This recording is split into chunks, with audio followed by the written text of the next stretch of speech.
Today we're in an undisclosed location in a very nice ravine here. There's a beautiful creek and whatnot.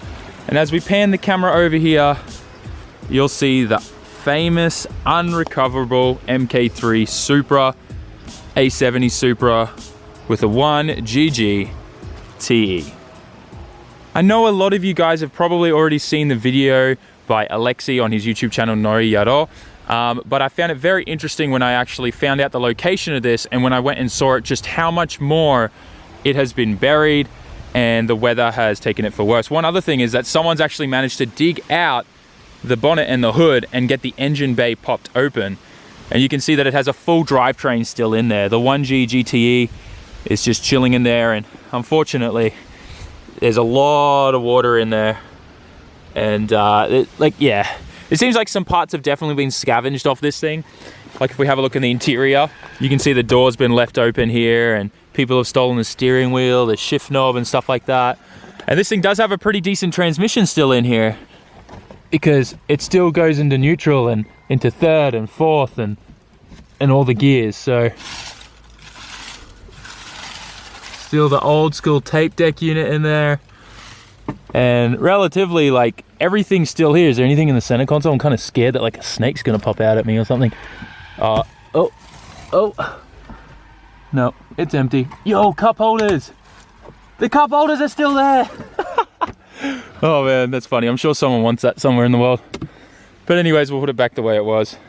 It's so sad, don't get me wrong. It's very sad that this has happened and that it couldn't be recovered and saved. But I mean, just look up that.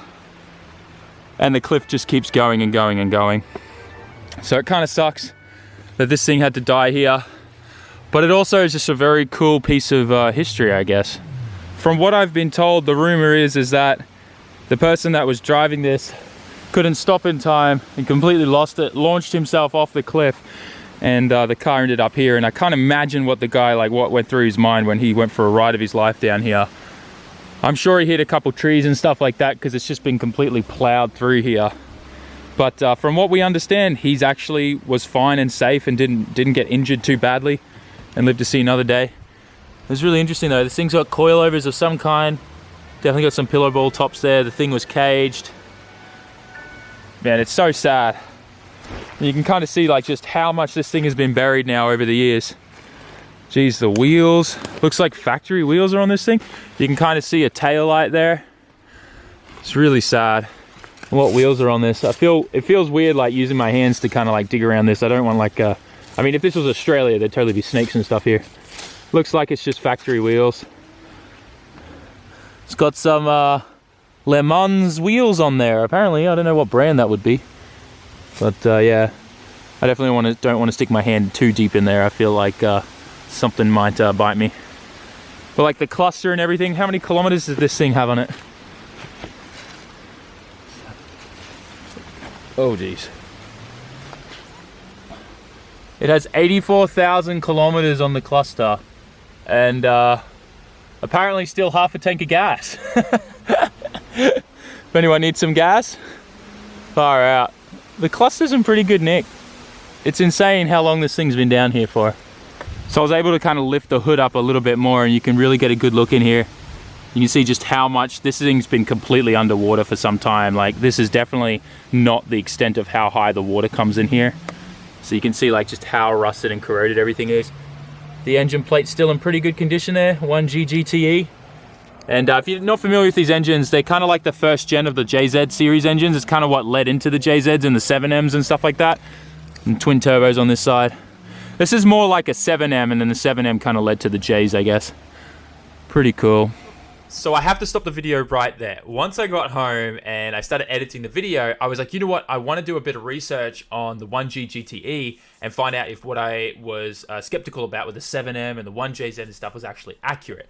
And I'm actually a little bit wrong here, but pretty close guess, I feel, anyways, for someone who knows nothing about Toyota stuff. So I jumped on the good old Wikipedia and I looked up the 7M GTE engine as well as the 1G GTE engine side by side.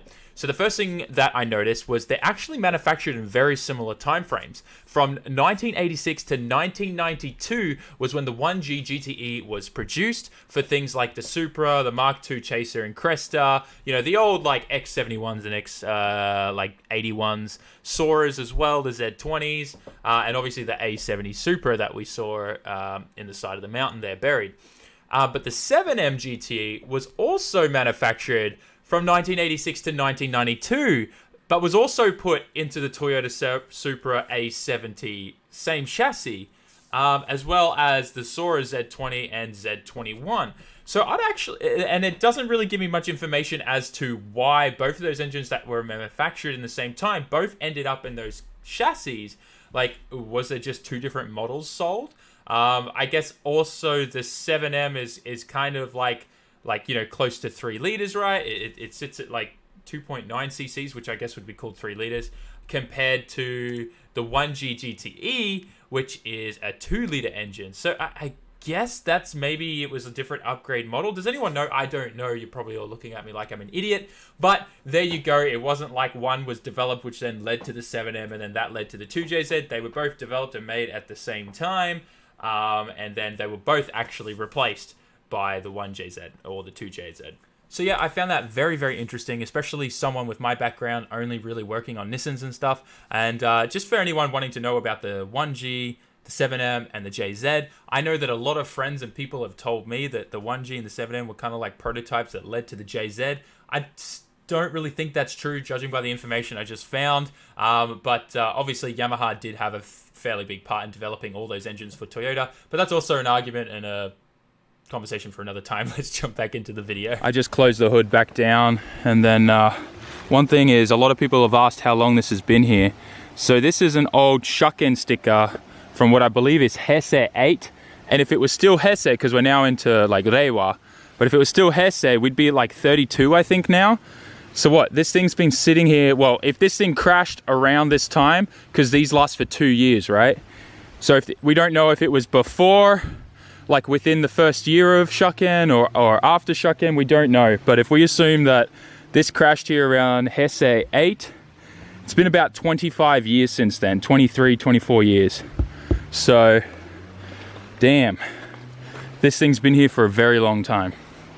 Just quickly as well, I really wanted to add that if any of you guys know the location of where this car is, please keep it disclosed and don't tell anyone in the comment section. I'd really like to just see this thing remain here untouched. It's a really cool piece of history, and it is quite dangerous to get to, so it would suck if like heaps of people kept coming here and hurting themselves, or if parts started going missing off the car and stuff like that.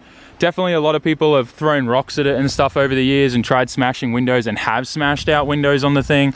So, you know, just try to be respectful, guys. It is a really cool piece of history, and I'd hate to see the whole area get kind of closed off because of any wrongdoing and stuff like that.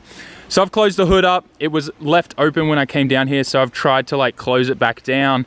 But it is just insane how buried this thing has become over the last few years. I think Alexi's video was like 3 years ago now, and like you can just see from all the weather and stuff, more and more erosion has occurred and just kind of started to bury the car. It's really sad. It would be so cool if one day we could somehow pull this out and do something sick with it, but I just think it's too far gone and too far buried now for that to even be a possibility. And this cliff is brutal. Like, it just keeps going once you get to the top there. So I'm gonna spend the next 15 minutes hiking up, but I really hope you guys enjoyed this video, this little insight into the abandoned and unrecoverable MK3 Supra. It's really sad, and like I said, I wish we could recover this, but it's also very, very kind of cool and nostalgic. And it's insane to think that this thing's been there for like 25 years now. Very cool piece of history out here in this beautiful rainforest ravine. I'm about a quarter of a way up this cliff now. You can kind of still see the Supra down there. And man, it's so depressing just looking over my shoulder back at that thing and just seeing how it's rotting away in time. I really wish I could save it. And I know I've said that a lot, but I'm sure you guys all feel the same way.